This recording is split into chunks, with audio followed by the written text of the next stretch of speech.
Hi everyone, I'm Echoes and I'm a VTuber, and I'm going to be talking about Witch Hat Atelier episode 9, where we kind of get like another transition episode that focuses on more of the what do you call it? More of the smaller issues that the apprentices are dealing with.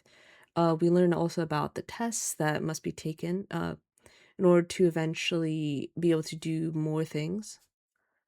Like or like what do you call it? Gain more privileges when you pass, essentially. And we also get Coco falling ill.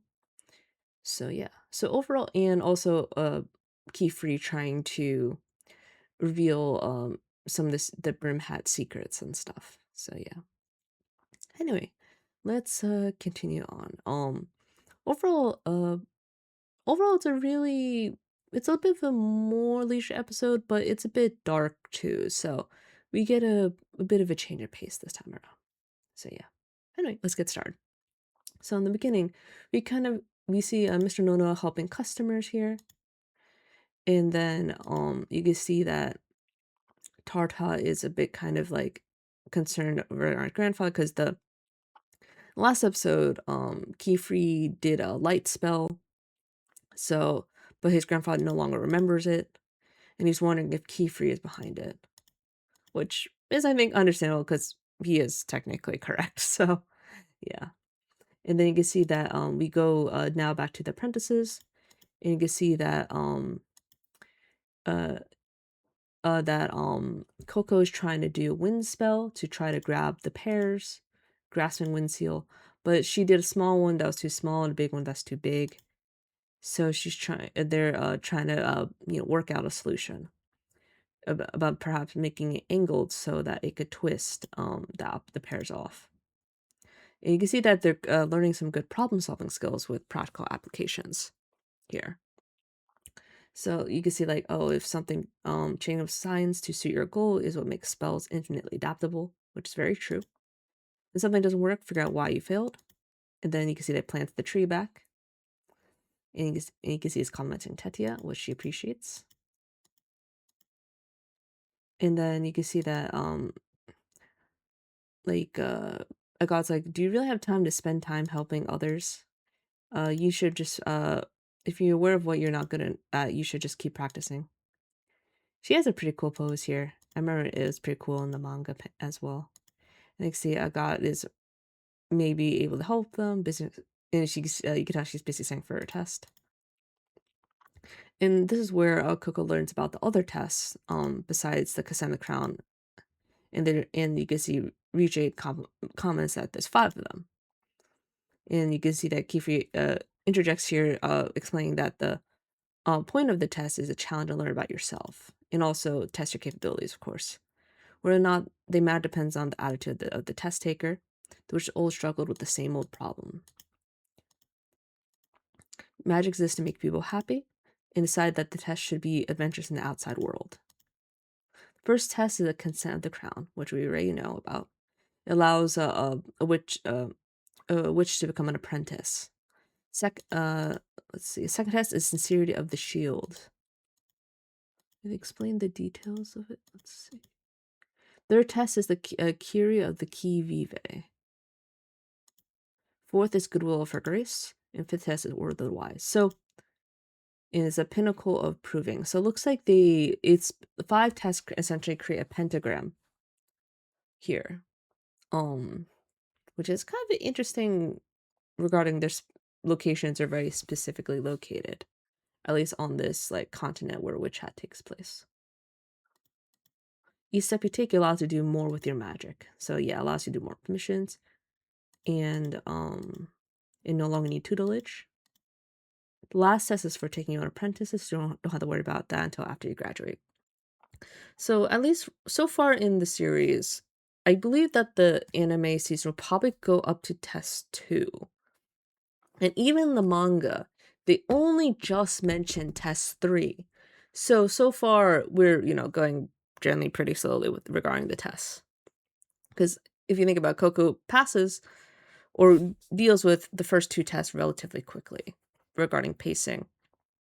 So I'm assuming the mangaka wants to spread out the tests.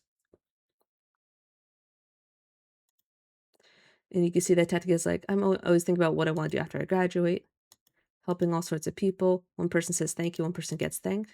Two birds with one stone. And also she wants to grow up and design cap with 2 points for her pigtails. And this is where Qifrey explains that, oh, you get to choose your own cap when you become a fully fledged witch. I'm assuming that's when you pass all 5 tests. You see, Richi's doesn't like tests because it forces her to do spells that she doesn't want to draw. And this is where Agott interjects, it's like, oh, if you only draw the spells you want to draw, you don't learn anything new. And he's just like, that's fine. Being an adult means having to do things I don't want to do. I'm leaving. We used to say, as I am now. And you can see that Agott wants to take all the tests as soon as possible in order to prove herself to her family. And she wants to grow up faster, which I think is very common feeling for younger children. Because, when you become an adult, you're able to do so much more things than when you're a child. God's family is descended from an apprentice to the 3 wise ones.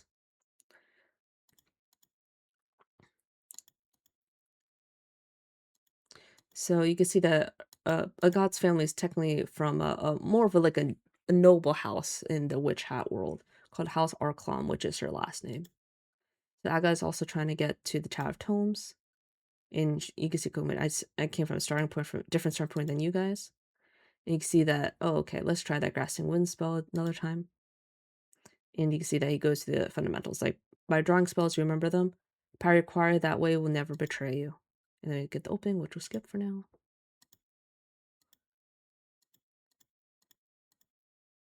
And after the opening, we get this nightmare sequence where she sees her mother. It's like, oh, it's my fault. And then we see, she essentially remembers what people have told her. It's like, no, people can't do magic. And you can see a crystallized mother.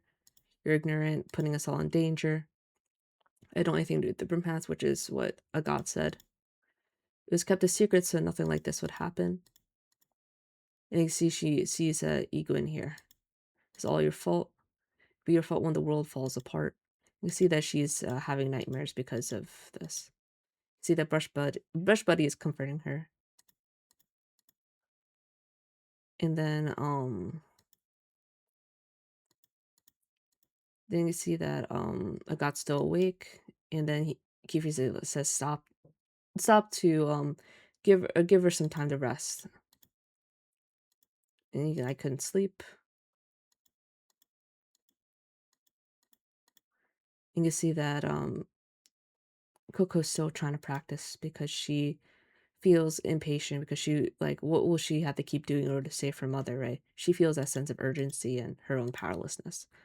Been waiting so very long for this day to come. So you can see that he finally gets a connection to the Brimhats. And he explains the spell here. Righteous witches of healing craft who use magic to heal fought the 3 wise ones' edict. Forbidding spells cast in the body to the very end because they're used to healing people.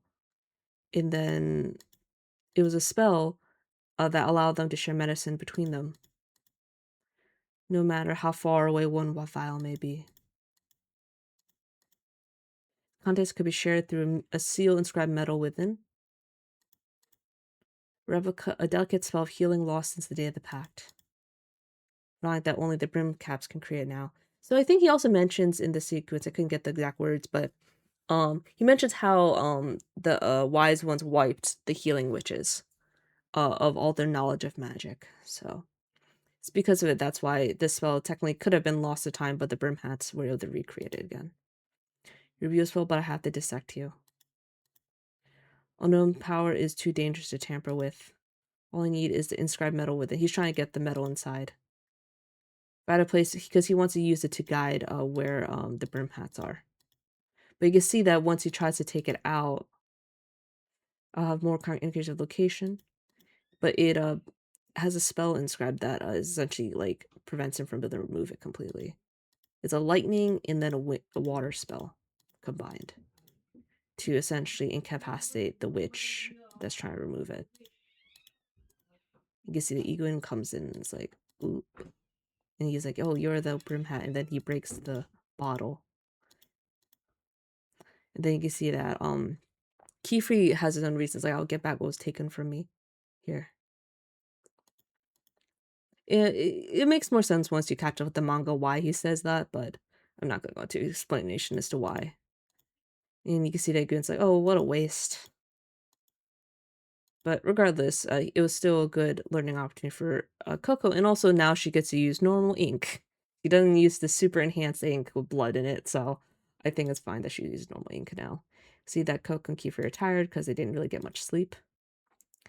It's like, oh, did you we're all up night fighting enemies? It's like, and then transform to fight enemies, and you can see God's mention, oh, transformation spells are forbidden, which is true. Spending all day yawning is a sign that you just need more sleep. And then you see that I understand how you feel, but it's not good to push yourself. Good magic demands good sleep. I agree, because it's something that requires focus and skill. The more exhausted you are, the more sloppy you become. I get that, especially. Don't get good sleep as a child, you'll pay for it in old age. Set mentions Arugio, so he knows firsthand because he probably had plenty of all-nighters and it sadly has destroyed his sometimes has destroyed his ability to focus and do his work. See that she's trying to make some tea. Qifrey is like exhausted here. And then see he tries to make tea, but he's still numb from the lightning and drops the tea bottle here. And then he's going to pick some leaves and he's going to come right back. And then you can say, oh, this affects deprivation not to be denied, which I agree. And Coco's the tired one. And then they'll make them drink the tea. And then Coco meets with Agott to give her back her shoes because it took her a long time to return them. Because she not only did she have to fix the shoes, but she also had to put the seal back on.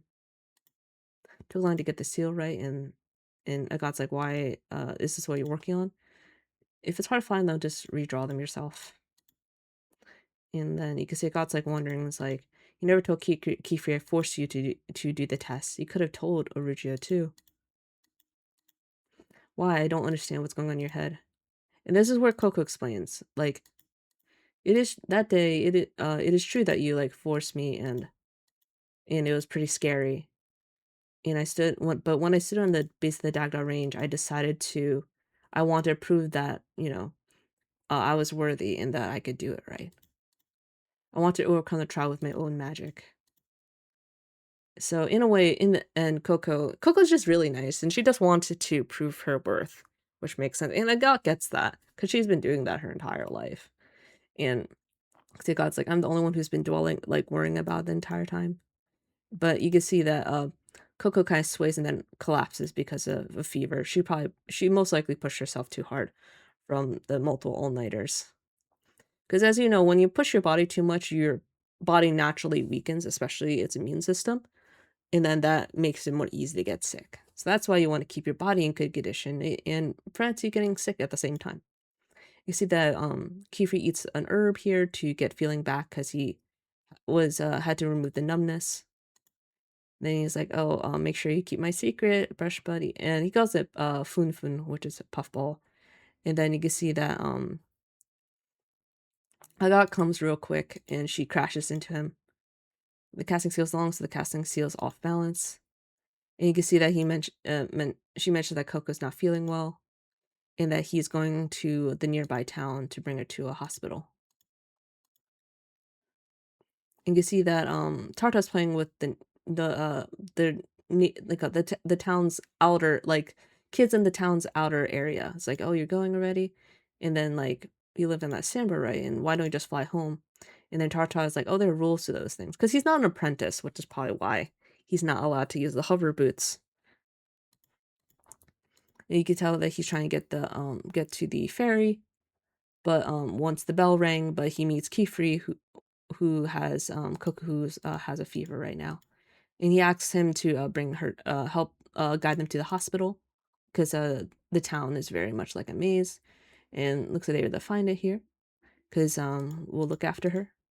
I hope that she'll be okay. And you can see he thanks Tartah about that, and then you can say, oh, you must be very observant.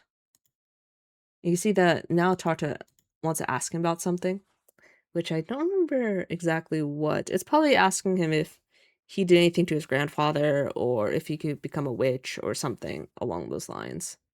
But yeah. And then at the end we get a promise in silver, which most likely is either a promise made by, most likely it's a promise made by Tartah because of his silver wash condition, which means he can only see monochrome. Anywho. Yeah, but regardless, it's a good episode. We learn quite a bit. We learn about Qifrey has a very strong desire to find the Brimhats. We get the apprentices learning a bit more about intricacy and magic. We learn about the 5 tests, and then we learn about Agott and Riche reconciling, and then Coco get not Riche, sorry, Agott and Coco reconciling. Coco gets sick, and then um Qifrey takes her to the hospital, and then they also meet Tartah, who helps them with that. So yeah. Overall, it's actually quite a dense episode, even though it's more of a transition, or more like a bit of a lower key episode, more likely, better way of phrasing it. But still, we learn a lot. So yeah. Anyway, hope you guys enjoyed watching that, and looking forward to next week's episode. Take care.